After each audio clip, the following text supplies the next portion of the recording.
नमस्कार, मैं हूं Bal Mukund Mahapatra. BM fast state news Parsawani की तेज खबर में आपका स्वागत है। फिर उठी नोटबंदी पर चर्चा की मांग। देश की सबसे बड़ी अदालत सुप्रीम कोर्ट ने केंद्र की मोदी सरकार से मांगा जवाब। 9 नवंबर 2022 तक का दिया समय। 5 जजों की संविधान की पीठ ने केंद्र व आरबीआई से मांगा जवाब। नोटबंदी के खिलाफ याचिकाओं पर बीते हुए कल यानी बुधवार को 12 अक्टूबर 2022 को सुनवाई हुई, जिसमें केंद्र की मोदी सरकार व रिजर्व बैंक ऑफ इंडिया को जवाब मांगा है। गौरतलब है कि 8 नवंबर 2016 को मोदी सरकार के 8 साल के कार्यकाल का सबसे मूर्खतापूर्ण, गलत, घटिया और अधूरी तैयारी के साथ लिया गया नोटबंदी का फैसला किया गया था और रात 8 बजे अचानक पीएम मोदी के द्वारा आकर के नोटबंदी की घोषणा कर दी गई थी। नोटबंदी का फैसला लेते समय केंद्र की मोदी सरकार के द्वारा बड़े बड़े दावे किए गए थे और कहा गया था कि काले धन के खिलाफ आज तक की यह सबसे बड़ी लड़ाई है, जिसमें 5 बड़े फायदे गिनाए थे और कहे थे कि काले धन जो है बाहर में पड़े हुए हैं, जो काले धन के रूप में हैं, वो सारे रुपए वापस आ जाएंगे तथा कैशलेस को बढ़ावा मिलेगा, नकली नोट खत्म हो जाएंगे, बड़े नोट भी खत्म हो जाएंगे और आतंकी जो फंडिंग है वह भी बंद हो जाएगी।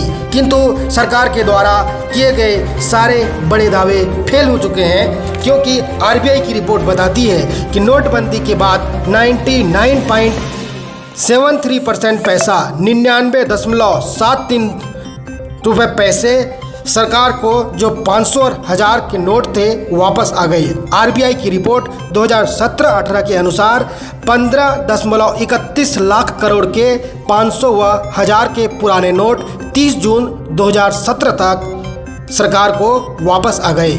नोटबंदी पर सवाल तब से लेकर अब तक कायम है।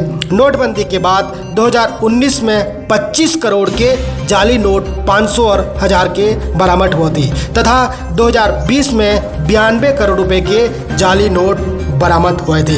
इस तरह से जो जाली नोट खत्म हो जाएंगे बोलकर दावा किया था वो भी फेल हो गया। काले धन के खिलाफ जो सबसे बड़ी लड़ाई थी वह भी पूरी नहीं हुई और तब से लेकर 2016 से लेकर उस गलत फैसले की त्रासदी अब तक देश झेल रहा है।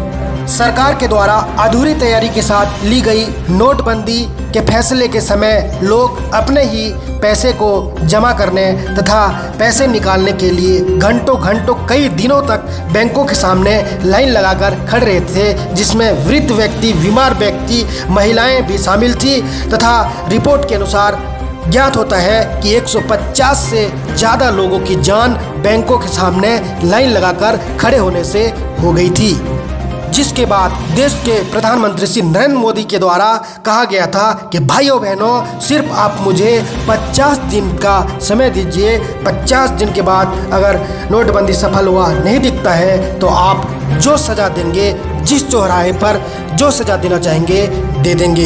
किंतु तब से लेकर के अब तक सवाल कायम है और देश को नोटबंदी से कोई भी फायदा नहीं हुआ है।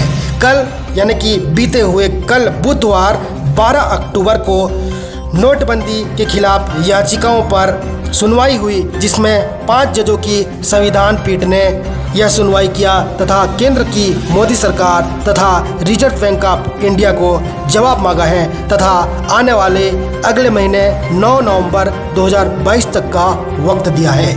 Reported by BM fast state news Parsawani की तेज खबर।